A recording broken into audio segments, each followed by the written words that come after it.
Hello class. तो last class में हमने वर्ड प्रॉब्लम्स तो हमने स्टार्ट कर ही दी थी, तो अभी भी हमारे पास कुछ वर्ड प्रॉब्लम्स बची हैं, उनमें से हम कुछ देखने वाले हैं आज। अब एक लेक्चर और लगेगा इसके बाद ये चैप्टर खत्म। तो ये क्वेश्चन है, देखते हैं क्या रहा है। A man travels 370 kilometres partly by train and partly by car.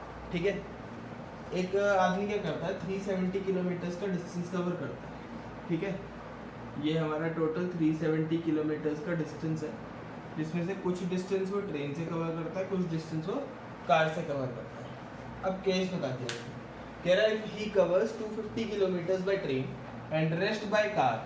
अगर वो क्या करे, 250 किलोमीटर्स किससे कवर करे, ट्रेन से कवर करे, और बचा हुआ डिस्टेंस किससे कवर कर दे, कार से कवर करे, तो इसे पूरा डिस्टेंस कवर करने में 4 घंटे लगते हैं। ठीक है, कह रहा है लेकिन अगर वो 130 किलोमीटर ट्रेन से कवर करे और बचा हुआ डिस्टेंस वो किससे कवर करे, कार से, तो उससे जितना टाइम पहले लग रहा था उससे 18 मिनट ज़्यादा लगेगा। तो ये बताओ कि डिस्टेंस वो स्पीड ऑफ कार क्या थी और स्पीड ऑफ ट्रेन क्या थी। अब दोनों केसेस में जो मेरे को यहाँ दो केसेस दिए हुए, दोनों केसेस में मुझे क्या चीज़ गिवन है, दोनों का डिस्टेंस गिवन है कि भाई दोनों। अब उसने बोला ना कि 370 किलोमीटर का कोई डिस्टेंस ट्रेन से कर किया, कोई डिस्टेंस कार से किया।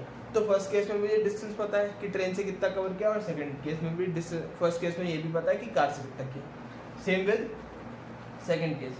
लेकिन एक चीज जो नहीं पता, वो मुझे स्पीड नहीं पता किस किस की, ट्रेन की एंड कार की। तो सबसे पहले मैं क्या करूंगा, let speed of train be x kilometre पता। हमने स्पीड ऑफ ट्रेन क्या मान ली, x किलोमीटर पता, and speed of car be y kilometres per. तो दो चीज़ें हमने कंसीडर कर ली। अब सबसे पहले मैं केस 1 लेता हूँ। ठीक है, अब केस 1 में क्या कह रहा है कि इसे टोटल टाइम कितना लगा, 4 घंटे लगे। मतलब time taken by train plus time taken by car. अब मैं कार और ट्रेन का जो कंबाइंड टाइम है वो कितना है हमारा, 4 आवर्स है।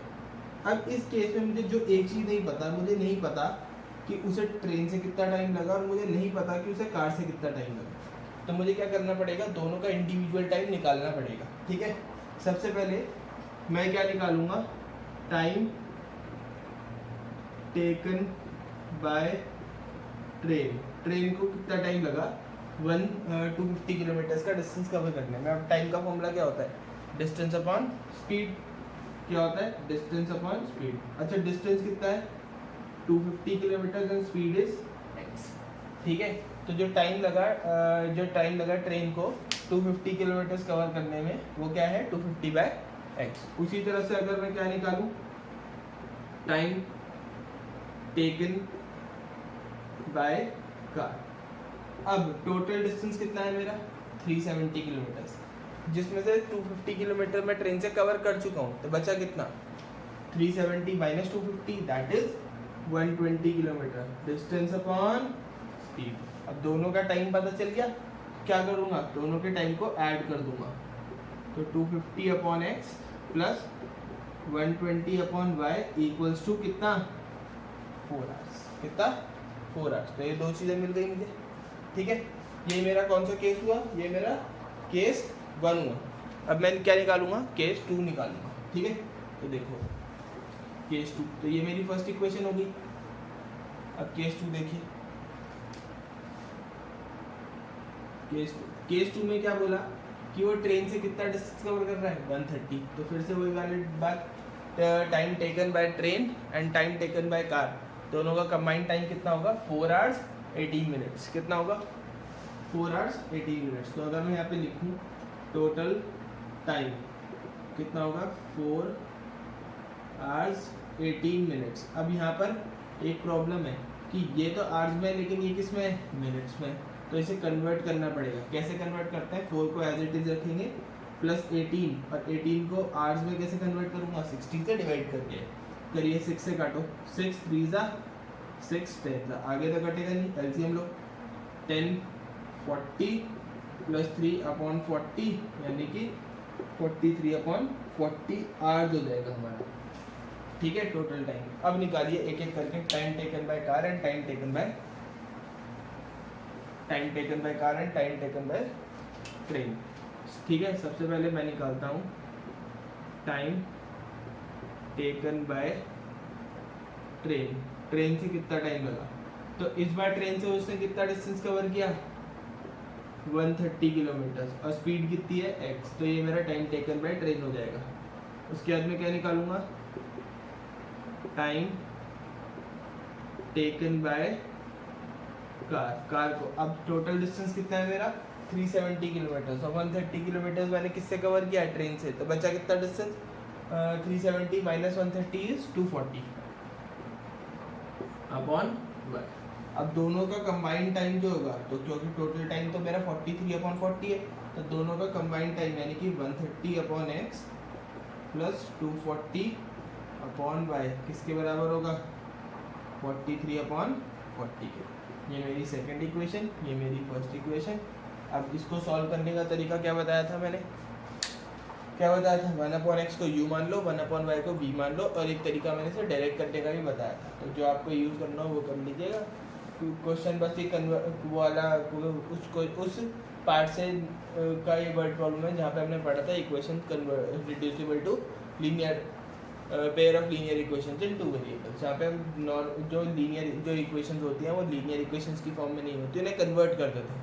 तो उस टाइप की वर्ड प्रॉब्लम थी। इसे देखिए, इसे कॉपी करिए, अगला क्वेश्चन करते हैं।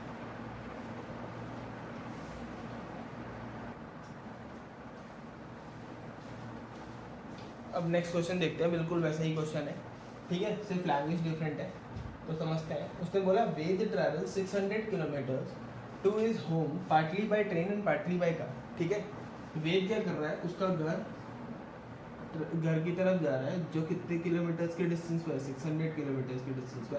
कुछ डिस्टेंस उसने ट्रेन से कवर किया और कुछ डिस्टेंस उसने कार से कवर किया। ठीक है, कह रहा है ही टेक्स 8 आवर्स, उसे 8 घंटे लगते हैं if he travels 120 kilometre by train. ठीक है, उसे 8 घंटे लगेंगे अगर वो 120 किलोमीटर ट्रेन से ट्रैवल करेगा और बचा हुआ डिस्टेंस किससे कवर करेगा, कार से। फिर अगले केस में बोला it takes 20 minutes longer if he travels 200 kilometres by train and rest by car. तो फिर से वही वाली case, speed of train and speed of car निकालें। तो स्टार्टिंग का काम तो वही होगा, let speed of train be x kilometers per hour and speed of car be y kilometers per hour। तो स्पीड ऑफ ट्रेन मैंने x किलोमीटर पर आवर मान ली, स्पीड ऑफ कार मैंने y किलोमीटर पर आवर मान ली।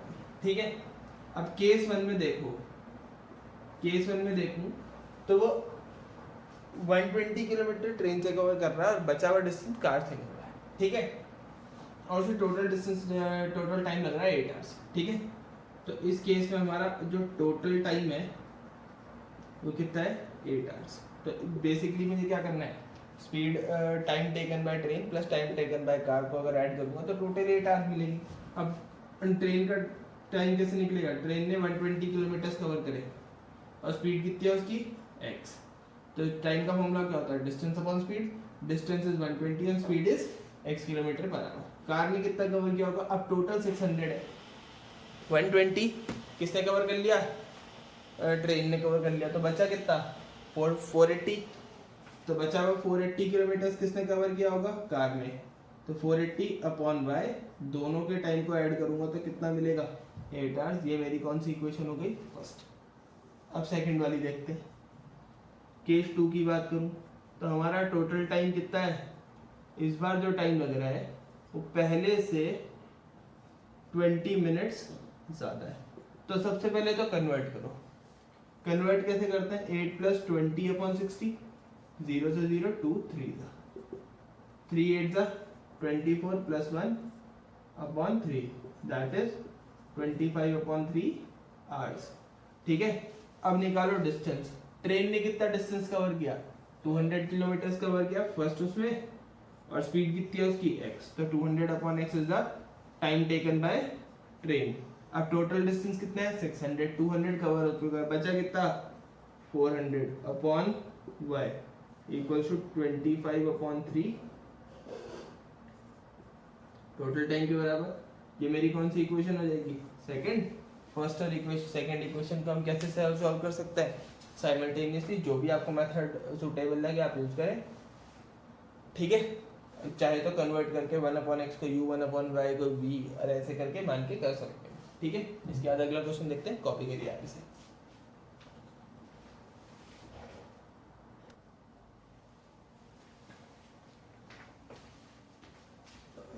अब हम अपना next question देखते हैं, ठीक है। थोड़ा डिफरेंट है उससे जो हमने सीखा, ठीक है। तो पहले क्वेश्चन पढ़ो। उसने बोला points a and b are 90 kilometres apart on a highway, ठीक है। एक हाईवे है, ठीक है, उस पर हमने 2 पॉइंट्स कंसीडर करें ए एंड बी, ठीक है। तो बनाते हुए चलते हैं साथ साथ, ठीक है। ये हमारा हाईवे है, ये पॉइंट ए है, ये पॉइंट बी है, ठीक है।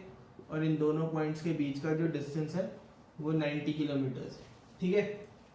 कह रहा a car starts from point ए, एक कार पॉइंट ए से स्टार्ट होती है और एक कार पॉइंट बी से स्टार्ट होती है। अब दोनों स्टार्ट हुए, अब देखो 2 केसेस बन सकते हैं, एक कार इधर जा सकती है, एक कार इधर आ सकती है, ठीक है। और एक कार अगर ये इधर जा रही है तो हो सकता है कि ये इधर जा रही है, ठीक है। तो इधर 2 केसेस बन सकते हैं, एक तो ऑपोजिट डायरेक्शन का और एक सेम डायरेक्शन का। वही इधर बताया गया, उसने बोला एक कार पॉइंट ए से स्टार्ट हुई, एक कार पॉइंट बी से स्टार्ट हुई एट द सेम टाइम, एक ही टाइम पे स्टार्ट हुई। If they go in same direction, suppose A से स्टार्ट होने वाली कार इस तरफ जा रही है और बी से स्टार्ट होने वाली कार इस तरफ जा रही है, तो दोनों सेम डायरेक्शन में। तो अगर वो सेम डायरेक्शन में है तो दोनों एक दूसरे से कितने घंटों बाद मिलेंगे, 9 आवर्स बाद, 9 घंटे बाद एक दूसरे को मीट कर देंगे। या फिर मैं कहूँ पॉइंट ए वाली कार पॉइंट बी वाली कार को ओवरटेक कर जाएगी 9 घंटे बाद, ठीक है। और अगर ये दोनों ऑपोजिट डायरेक्शन में चलते हैं, मतलब कुछ ऐसे, ये इस तरफ और ये इस तरफ, तो अगर ये ऑपोजिट डायरेक्शन में जाते हैं तो उस केस में ये दोनों एक दूसरे को 9/7 आवर्स में मीट कर देंगे। मीट कर देंगे मतलब कोई ऐसा पॉइंट होगा जहाँ पे एक दूसरे को क्या कर देंगे, ओवरलैप, या फिर मैं क्या कहूँ ओवरटेक, या फिर पास क्रॉस ओवर हो जाएंगे। तो ये बताओ कि दोनों पॉइंट ए और पॉइंट बी से स्टार्ट होने वाली कार्स की स्पीड क्या थी, ठीक है। अब ये तो मुझे समझ में आ गया कि क्वेश्चन क्या कह रहा है। अब समझते हैं, जो निकालना है उसको उसे लेट करके चलो। तो let speed of car which starts from point a be x kilometre per. हमने बोल दिया कि ए पॉइंट से स्टार्ट होने वाली कार की स्पीड कितनी है x किलोमीटर पर आवर, ठीक है। And speed of car at point b y kilometres per, ठीक है। अब एग्जाम्पल से समझते हैं इसका कि क्या कह रहा है। मान लो कि ए से स्टार्ट होने वाली कार इस तरफ जा रही है और बी से स्टार्ट होने वाली कार इस तरफ जा रही है। हम केस 1 को कंसीडर कर रहे हैं, ठीक है। अब दोनों को जो डिस्टेंस कवर करना है वो 90 किलोमीटर्स कवर करना है, ठीक है। ये तो हमारा एक्चुअल केस हुआ। अब मैं इसको एक एग्जांपल से समझाता हूँ, ठीक है। सपोज करो यहाँ पर एक लड़का राम है, या रमन कह लेते हैं, राम बहुत ऑड नेम है, रमन। तो यहाँ पे एक लड़का है विजय, ठीक है। ये दोनों आपस में दोस्त हैं, क्या है आपस में दोस्त हैं। इनके बीच में 10 मीटर्स का डिस्टेंस है। कितने मीटर का डिस्टेंस है 10 मीटर। विजय इस डायरेक्शन में ट्रैवल कर रहा है और उसकी स्पीड है सपोज 6 मीटर पर सेकेंड, ठीक है, 6 मीटर पर सेकेंड। और रमन की जो स्पीड है वो 8 मीटर पर सेकेंड है और वो इस डायरेक्शन में मूव कर रहा है, ठीक है। यानी कि पहली बात तो दोनों सेम डायरेक्शन में मूव कर रहे हैं, अब अगर मैं कहूँ कि दोनों की स्पीड कितनी हो जाए 6 मीटर पर सेकेंड, दोनों की स्पीड 6 मीटर पर सेकेंड हो जाए, तो क्या रमन कभी विजय तक पहुँच पाएगा? नहीं। तो उनके बीच का जो डिस्टेंस है ना 10 मीटर, वो हमेशा क्या रहेगा? कांस्टेंट रहेगा। ठीक है, अगर रमन की स्पीड विजय की स्पीड से कम हो जाए, ठीक है, इसकी 5 हो जाए, इसकी 6 हो जाए, तो क्या होगा? क्या रमन इस तक पहुंच पाएगा? बिल्कुल नहीं, क्योंकि अब तो रमन की स्पीड विजय से भी कम है। ठीक है, क्योंकि रमन की स्पीड विजय से कम है, तो इसकी स्पीड कम होने के कारण कभी रमन इस तक पहुंच नहीं पाएगा। और इनके बीच का जो डिस्टेंस है, क्योंकि इसकी स्पीड ज़्यादा है, ये ज़्यादा तेज़ी से चल रहा है, तो ये क्या होगा? इनके बीच का डिस्टेंस बढ़ता चला जाएगा। लेकिन जैसे ही रमन की स्पीड विजय से ज़्यादा होगी, तो रमन क्या करेगा? इस 10 किलोमीटर का जो गैप है ना, उसे कवर करना शुरू कर देगा, और वो धीरे धीरे धीरे धीरे करके कम होना शुरू हो जाएगा। ठीक है, तो मतलब कि अगर कोई व्यक्ति या कोई चीज़ जैसे रमन विजय से पीछे है, तो रमन की स्पीड क्या होनी चाहिए? विजय से ज़्यादा होनी चाहिए, ताकि वो विजय को क्रॉस कर सके या फिर विजय तक पहुंच सके। ये तो ही एग्जाम्पल थी बात। अब आते हैं अपने एक्चुअल केस पे। ठीक है, अब ए से स्टार्ट होने वाली कार पीछे है और बी से स्टार्ट होने वाली कार आगे है। 90 किलोमीटर का दोनों के बीच में गैप है और दोनों एक ही टाइम पे स्टार्ट हो रही है। मतलब ऐसा नहीं है कि कोई आगे कोई पीछे, मतलब ऐसा नहीं कि ये डिस्टेंस कम होने होगा, ये डिस्टेंस एक ही। ठीक है, अगर ये 10 बजे शुरू हुई तो ये भी 10 बजे चलना शुरू हुई। अब इसकी स्पीड y है, इसकी स्पीड x है। ठीक है, अब अगर इसको इससे कवर करना है, ठीक है, तो इसको यहाँ तक पहुँचना है, इसको 90 किलोमीटर के गैप को ख़त्म करके पॉइंट बी वाली कार के पास पहुँचना है, तो इसे क्या करना पड़ेगा? इसकी स्पीड इससे ज़्यादा होनी चाहिए। तो यानी कि जो रिलेटिव स्पीड होनी चाहिए, जैसे हमने रमन और विजय वाला केस पढ़ा, यहाँ रमन था, यहाँ विजय था, रमन की स्पीड 7 है, इसकी स्पीड 6 है। तो अगर मैं देखूँ दोनों की अगर 6 है, मैंने बोला था ना दोनों की 6 है, तो कभी ये डिस्टेंस खत्म नहीं होगा, दोनों के बीच का डिस्टेंस कांस्टेंट रहेगा। लेकिन जैसे ही रमन की स्पीड 7 होगी, इसके पास क्या आ गया?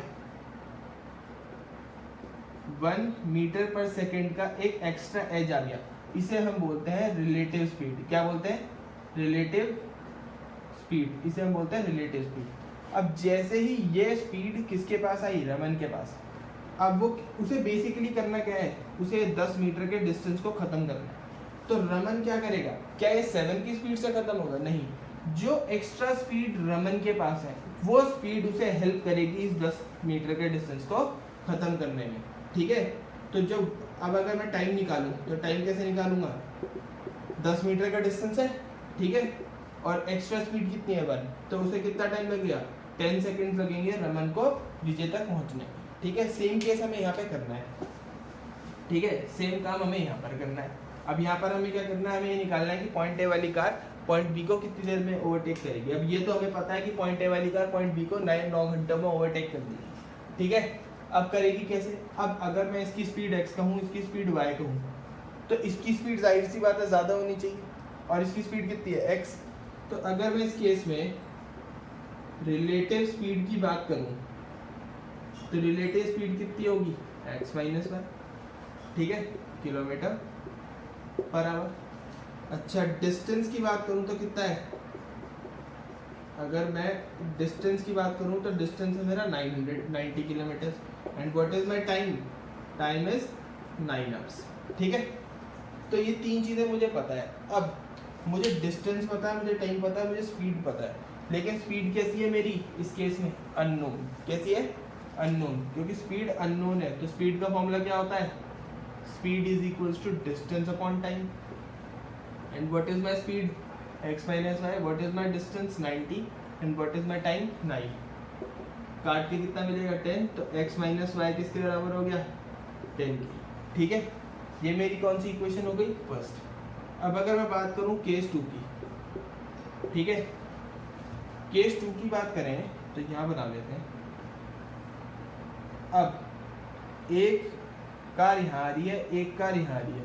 अब यह मैटर नहीं करता कि कौन सी कार की स्पीड ज़्यादा है या कौन सी कार की स्पीड कम है, क्योंकि अल्टीमेटली दोनों ने कहीं ना कहीं मिलना ही है, क्योंकि दोनों ऑपोजिट डायरेक्शन में आ रहे हैं। ठीक है, और ऑपोजिट डायरेक्शन में जब आते हैं तो उस केस में रिलेटिव स्पीड क्या हो जाती है? दोनों की ऐड हो जाती है। तो x प्लस वाई मेरी क्या हो जाएगी रिलेटिव स्पीड। डिस्टेंस आपको पता ही कितना है, आपका डिस्टेंस कितना है 90 किलोमीटर, कवर तो 90 किलोमीटर ही करना है और टाइम कितना है 9/7। तो स्पीड किसके बराबर हो जाएगी, यानी कि मैं क्या कहूँ x + y किसके बराबर हो जाएगा 90/9/7। इसे सॉल्व करेंगे तो हमें मिलेगा x + y = 70। ये मेरी सेकंड इक्वेशन हो गई। बस अब इसे सॉल्व कर लेंगे। दोनों इक्वेशंस को सॉल्व करना कोई बहुत बड़ी बात नहीं है। तो ये इस क्वेश्चन का सॉल्यूशन था। ठीक है, एक बार अगर लास्ट पार्ट अपने ढंग से बताना चाहूँ तो यहाँ कर लेते हैं थोड़ा। ठीक है, तो मैंने क्या कहा, रिलेटिव स्पीड यानी x + y = distance upon time. अब जब फ्रैक्शन के नीचे फ्रैक्शन होता है तो ऊपर वाला इसके नीचे 1 लगा सकता हूँ, तो ऊपर वाला सेम रहता है, नीचे वाला रेसिप्रोकल रहता है। तो 9 10 इसीलिए x + y की वैल्यू कितनी मिली 70। ये मेरी सेकंड इक्वेशन हो गई, ये मेरी फर्स्ट इक्वेशन हो गई। दोनों को साइमल्टेनियसली सॉल्व कर लूँगा तो मैं तो मेरा आंसर मिल जाएगा। कॉपी करिए, फिर इसके बाद अगला क्वेश्चन करते हैं।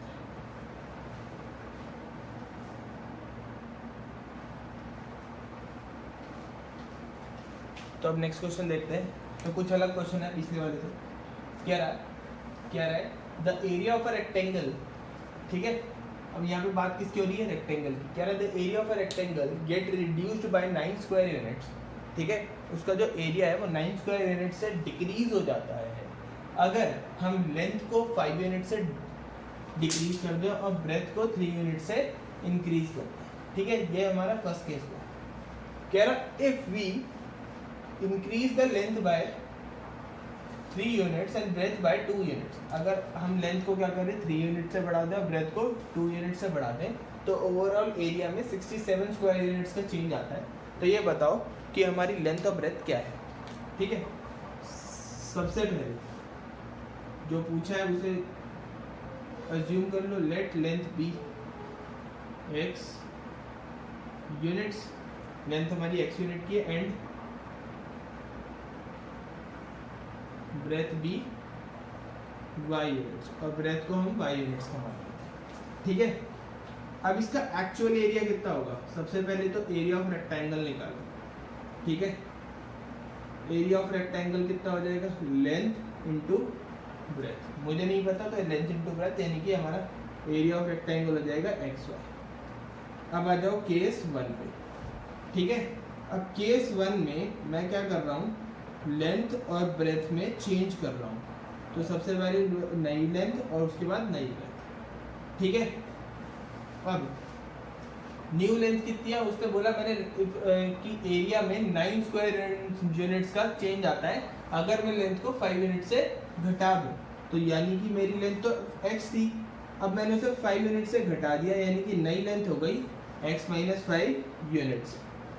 और ब्रेथ में भी मैंने इंक्रीज कर दिया, ब्रेथ में मैंने कितना इंक्रीज किया 3 यूनिट्स का इंक्रीज किया। तो y + 3 क्या हो गई, मेरी नई ब्रेथ हो गई। यहाँ तक हम पहुँच गए। अब अगर मैं न्यू एरिया निकालूं तो क्या हो जाएगा, लेंथ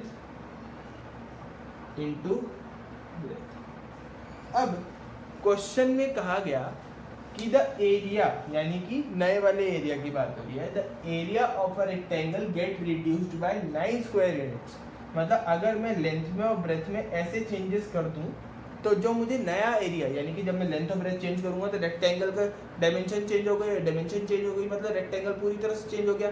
तो यानी कि अगर मैं उसे कंपेयर करूं पुराने वाले रेक्टेंगल से, तो अगर मैं लेंथ और ब्रेथ में ऐसा कुछ चेंज कर दूं तो जो मेरा नया एरिया होगा वो पुराने वाले एरिया से 9 स्क्वायर यूनिट्स कम होगा। और किसी भी चीज़ का हम चेंज कैसे निकाल सकते हैं, ठीक है, हम चेंज निकाल सकते हैं उसको सबट्रैक्ट करके।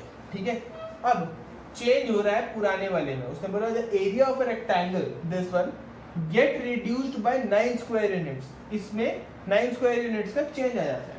तो अगर मैं नए एरिया की बात करूं तो new area is equals to old area, यानी x इंटू वाई माइनस 9। अगर मैं x इंटू वाई में से 9 माइनस कर दूं तो मुझे क्या मिल जाएगा, न्यू एरिया। ठीक है, which is equals to x - 5 y + 3। अब इसे खोलो, ठीक है, इसे एक्सपैंड करो तो x into y minus 9 equals to x into y x into 3 is 3x, 5 into y is minus 5y, and 5 into 3 is minus 15. X Y से x Y को कैंसिल कर सकता हूँ और 9 को उधर लेके चले जाओ, तो 3x minus 5y minus 15 plus 9 equals to 0. 3x minus 5y, 15 में से 9 गया 6. ये मेरी फर्स्ट इक्वेशन होगी. अब आ जाओ केस 2 पे. अब केस 2 के केस में सबसे पहले मैं क्या लूँगा, new length and new breadth. फिर से मैंने लेंथ और ब्रेथ में चेंज किया. अब इस केस में मैंने लेंथ को 3 यूनिट से बढ़ा दिया, तो पुरानी वाली कितनी थी x और 3 यूनिट से बढ़ा दिया, और ब्रेथ को मैंने 2 यूनिट से बढ़ा दिया. ब्रेथ में 2 यूनिट्स का चेंज आ गया. ठीक है, तो इस केस में मेरा न्यू एरिया कितना होगा, x plus 3 into y plus 2. अब क्वेश्चन में कह रहा है कि जब मैं लेंथ में ऐसा चेंज कर रहा हूँ, ब्रेथ में ऐसा चेंज कर रहा हूँ, the area is get increased by 67 square units and the area was x into y. तो जो मेरा ओल्ड एरिया यानी कि स्टार्टिंग में इनिशियल एरिया था, या फिर मैं कहूँ ओरिजिनल एरिया था, वो 67 स्क्वायर यूनिट से बढ़ गया, यानी कि old original area plus 67 square units equals to x plus 3 into y plus 2. तो x into y is xy, x into 2 is 2x, 3 into y is 3y and 3 2 जा 6. अब यहाँ पे क्या बचा, xy plus 67. xy से xy काट सकते हैं, बाकी को हम शिफ्टिंग करेंगे तो हमारा आंसर यानी कि सेकंड इक्वेशन फॉर्म हो जाएगी. ठीक है, इस तरह से इस क्वेश्चन को करना था. इसे कॉपी करिए. फिर अगला करते हैं.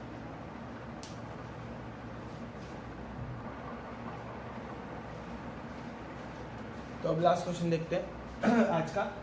ठीक है, तो उसने बोला a man starts his job with a certain monthly salary. एक आदमी अपनी जॉब शुरू करता है जिसमें उसे एक मंथली सैलरी मिलती है, and earns a fixed increment every year. और हर साल क्या करता है, हर साल उसे एक फिक्स्ड इंक्रीमेंट अपनी सैलरी में मिलता है. क्या है, if his salary was ₹1500 after 4 years of service. अगर वो 4 साल नौकरी कर ले तो उसे कितने रुपए मिलेंगे, सैलरी कितनी मिलेगी 1500. और अगर उसे काम करते हुए 10 साल हो जाए तो उसे 1800 रुपीज मिलेंगे सैलरी. ठीक है, कह रहा है what was his starting salary. ये बताओ कि उसकी स्टार्टिंग में सैलरी क्या थी और उसकी monthly annual income annual increment क्या था. तो दो चीज़ें हमें निकालनी है. सबसे पहले स्टार्टिंग, बहुत आसान काम है कि हम स्टार्टिंग सैलरी को x मान लेंगे और एनुअल इंक्रीमेंट को y मान लेंगे. तो सबसे पहले हम क्या करते हैं, उसकी स्टार्टिंग सैलरी को क्या मान लेते हैं, ₹x, और उसके एनुअल इंक्रीमेंट को क्या मान लेते हैं, ₹y. अब दो चीजें हमने कंसीडर कर ली. अब करते हैं सबसे पहले फर्स्ट वाला केस यानी कि 1500 वाला लेता हूँ. अब जब उसने काम स्टार्ट कर दिया, अब उसे क्या मिलेगा, अब उसे स्टार्टिंग में जब उसने काम स्टार्ट किया तो उसे x रुपीज मिल रहे थे. ठीक है, अब उसने जब कितने साल की सर्विस हो गई उसकी, 4 इयर्स की सर्विस हो गई. कितने साल की सर्विस हो गई, 4 इयर्स की सर्विस हो गई. अब इंक्रीमेंट जो मिलेगा वो कितने साल बाद मिलेगा, पहले साल काम करने के बाद सेकेंड ईयर से इंक्रीमेंट मिलेगा. ठीक है, आफ्टर 4 इयर्स ऑफ सर्विस. ठीक है, लेकिन 4 years of service if his salary was 1500 after 4 years of service, तो पहले साल उसे x रुपीज मिलेंगे, और जैसे ही वो अगले साल में एंटर करेगा, यानी कि सपोज करो कि फर्स्ट ईयर में स्टार्ट किया. ठीक है, फर्स्ट ईयर के एंड में एक इंक्रीमेंट मिलेगा, फिर सेकेंड ईयर के एंड में एक इंक्रीमेंट, फिर थर्ड ईयर के एंड में एक इंक्रीमेंट, और एक इंक्रीमेंट उसे फोर्थ ईयर के एंड में मिलेगा. तो यानी कि चारों साल उसे कोई ना कोई इंक्रीमेंट मिलेगा, यानी कि एक साल का इंक्रीमेंट है y रुपीज, तो 4 साल का इंक्रीमेंट कितना हो जाएगा, 4y रुपीज, और वो किसके बराबर हो जाएगा, 1500 के. तो ये मेरी कौन सी इक्वेशन हो गई, फर्स्ट. अब सेकंड वाली निकालिए. अब फिर से जब काम स्टार्ट किया था तो x रुपीज मिल रहे थे. अब कितने साल हो चुके हैं, 10 साल. एक साल का इंक्रीमेंट y रुपीज, 10 साल का 10y हो जाएगा, इक्वल्स टू 1800. ये मेरी कौन सी इक्वेशन, सेकंड इक्वेशन. क्वेश्चन खत्म. इसे सॉल्व कर लेंगे तो हमें x और y मिल जाएगा. इसके आगे कुछ है नहीं, इसके आगे एक लेक्चर और लगेगा इसका वर्ड प्रॉब्लम का, फिर इसमें खत्म हो चुका है. असाइनमेंट आपके लिए आ चुका है, तो इसे सॉल्व करना शुरू करिए. Thank you.